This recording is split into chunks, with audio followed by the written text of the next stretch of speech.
terdengar Pak. Sudah terdengar ya. Baik, langsung kita mulai ya untuk pertemuan hari ini dengan ucapan Bismillahirrahmanirrahim. Assalamualaikum warahmatullahi wabarakatuh. Selamat pagi semuanya. Nah, sebelum kita masuk ke pertemuan hari ini ya, jadi saya mau menjelaskan dulu mengenai jadwal UAS ya. Mungkin kalian sudah pada tahu ya. Nah, jadi untuk UAS APSI kali ini itu akan dilaksanakan di minggu pertama ya. Jadi minggu pertama itu di tanggal 15 Desember ya, itu di hari Jumat, kalau tidak satu jam, saya lupa, jam 8 atau jam 9 pagi. Jadi bisa dicek lah di jadwal di masing-masing prodi gitu. Nah, untuk materi UAS APSI yang akan dilaksanakan itu semuanya ada ya. Jadi dimulai dari sebelum UTS sampai juga sebelum UASnya juga. Jadi kalian pelajari semua materi yang dari sebelum UTS. Karena memang yang namanya materi kuliah APSI itu kita mempelajari untuk DFD ya, dan DFD itu adalah pokok hal utama dalam pelajaran APSI. Jadi makanya kenapa materi yang sebelum tes itu dijadikan sebagai materi di UAS APSI nanti ya. Dan juga itu pelaksananya itu secara offline ya, jadi sama seperti UTS kemarin, dan juga bisa dilihat untuk jadwal jamnya kapan, lalu ruangannya kapan, ruangannya di mana, itu bisa dilihat di jadwal sheet mungkin dari Bu Lulu itu. Ya, jadi itu untuk info sekilas dari UAS APSI yang akan dilaksanakan minggu depan ya. Itu hari Jumat tanggal berapa tadi? Tanggal 15 Desember ya. Itu pagi hari itu ya. Nah, itu berlaku untuk 3 kelas, jadi serentak ya. Jadi tidak ada perbedaan jam pada saat pelaksanaan UAS APSI. Ya. Nah, itu untuk info dari pelaksanaan UAS APSI. Yang berikutnya adalah karena pertemuan kali ini biasanya kan kita disuguhi oleh beberapa materi ya, dari mulai pertemuan pertama sampai terakhir. Maka di sini untuk pertemuan terakhirnya itu adalah saya memberikan tugas kepada masing-masing individu untuk dikerjakan dalam waktu 1 hari ini ya. Jadi nanti bisa dilihat apa saja tugasnya, ini hanya satu saja ya. Jadi di sini kalau kita lihat di sini untuk penugasannya nanti akan di share di GCR di masing-masing individu, di mana di sini lebih ke pembelian kacamata ya. Jadi kita membuat DFD hanya cukup di level 0 saja ya dalam pembelian kacamata, tapi harus dilengkapi dengan sebaik-baiknya gitu. Jadi di sini kan ada beberapa entitas mulai dari dokternya, lalu toko penyedia kacamatanya dan sebagainya gitu. Jadi bisa dibaca dalam studi case kali ini. Setelah itu kalian membuat yang namanya level 0 DFD ya, cukup satu level saja di situ ya untuk proses pembelian kacamata ya. Nah, di sini karena tugas individu maka penulisannya dalam bentuk tulis tangan ya, dan juga disertakan nama plus timnya yang ada di kertas itu ya. Kertasnya bebas, mau di kertas binder atau di A4 silakan ya, maupun di kertas kotretan seperti itu ya. Yang penting pengerjaannya itu tulis tangan dan bisa dilihat dengan jelas gitu.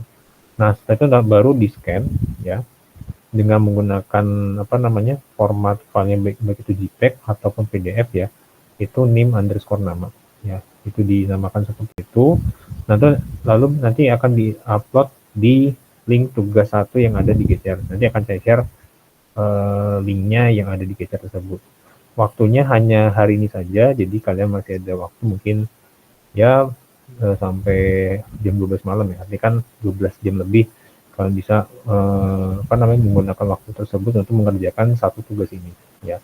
Supaya dalam penyampaian dalam tugas ini diharapkan pemahaman secara internasionalnya ya, itu kita bisa menerjemahkan case yang terjadi itu dalam bentuk bahasa Indonesia juga gitu.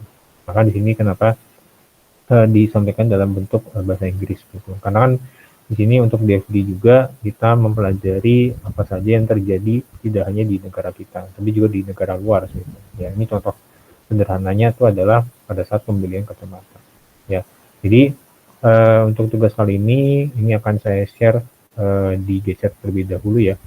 Ini akan saya post dulu untuk kelas TIB ya. Nah,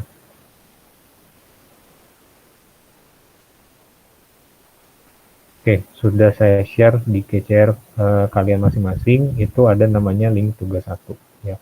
Di situ juga ada slide yang saya tampilkan di situ juga, jadi bisa dilihat case-nya itu apa saja di situ ya. Baru tugasnya di sini adalah membuat behavior 0 dan ditulis tangan.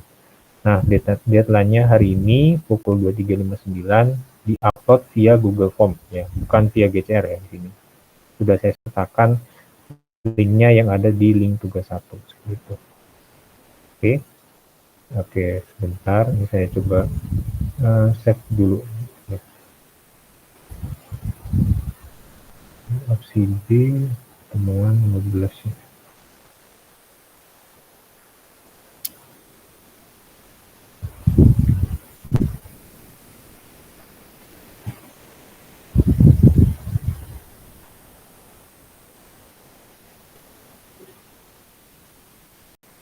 Oke, mungkin ini ada yang mau ditanyakan terlebih dahulu mengenai tugas sama UASnya, silakan. Saya tunggu 3 menit ya, jika ada yang mau ditanyakan.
Oke, kalau misalkan tidak ada pertanyaan lagi ya mengenai tugas ataupun UAS, jadi ini untuk hari ini merupakan pertemuan terakhir ya di kuliah APSI, karena minggu depan sudah masuk waktunya UAS ya. Jadi UAS itu saya ingatkan sekali lagi itu di hari Minggu depan, Jumat depan tanggal 15 Desember ya.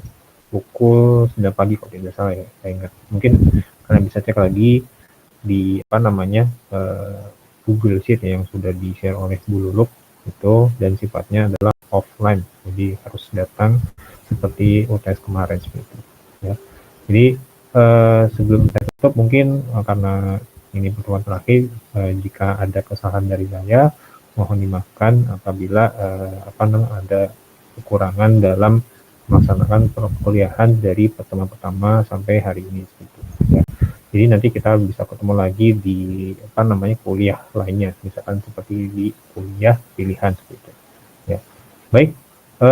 Mungkin untuk presensi juga itu disesuaikan dengan yang mengumpulkan tugas juga ya. Jadi apa namanya, saya tidak mengecek satu persatu. Jadi itu diceknya berdasarkan yang mengumpulkan tugas hari ini gitu ya, untuk presensinya hari ini ya. Oke. Jadi mungkin untuk pertemuan hari ini saya cukupkan sekian terlebih dahulu. Jadi sebelum kita tutup dengan membaca hamdalah, alhamdulillahirobbilalamin. Terima kasih atas adanya perhatiannya, karena saya ada kegiatan lainnya, jadi saya tutup. Wassalamualaikum warahmatullahi wabarakatuh. Waalaikumsalam warahmatullahi wabarakatuh. Terima kasih Pak. Terima kasih Pak. Oke, teman-teman.